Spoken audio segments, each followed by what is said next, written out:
Hello friends, ഇന്ന് നമ്മൾ ഉറുമാമ്പഴം വെച്ചിട്ടുള്ള ഒരു ജ്യൂസാണ് തയ്യാറാക്കുന്നത്. ഇത് പ്യുവറായിട്ടുള്ളൊരു ജ്യൂസാണ്.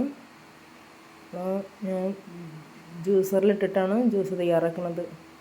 അപ്പോൾ ആദ്യം തന്നെ ഉറുമാമ്പഴം ഞാൻ ഇങ്ങനെ വരഞ്ഞിട്ട് ഇതിൻ്റെ അകത്തു നിന്നാണ് ഇതിൻ്റെ അല്ലികൾ മുഴുവൻ എടുക്കുന്നത്.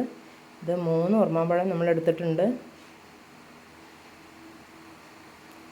നമുക്ക് ഇതിൻ്റെ അകത്തുള്ള അല്ലികൾ മുഴുവനും എടുക്കാം. ഇങ്ങനെ എടുത്തിട്ടുള്ള ഈ ഉറുമാമ്പഴം ഞാൻ ഈ ജ്യൂസറിലിട്ടിട്ട് ഇതിൻ്റെ പൾപ്പ് മാത്രം എടുക്കുന്നുണ്ട്. നമുക്ക് ഇങ്ങനെയുള്ളൊരു ജ്യൂസർ കയ്യിലുണ്ടെങ്കിൽ മധുരവും വെള്ളമൊന്നും ചേർക്കാതെ പ്യുവറായിട്ടുള്ള ജ്യൂസ് നമുക്ക് തയ്യാറാക്കാൻ പറ്റും. കുട്ടികൾക്കോ എല്ലാവർക്കും ആർക്ക് വേണമെങ്കിലും കുടിക്കാം. മധുരമൊന്നും ചേർക്കാതെ പ്യുവറായിട്ടുള്ള ജ്യൂസ് ആണിത്. 3 എണ്ണം വെച്ചിട്ട് ഇത്രയും ജ്യൂസാണ് നമുക്ക് കിട്ടിയത്. ഇത് ഞാൻ കുട്ടികൾക്കാണ് ഫസ്റ്റ് ടേസ്റ്റ് ചെയ്യാൻ കൊടുക്കുന്നത്.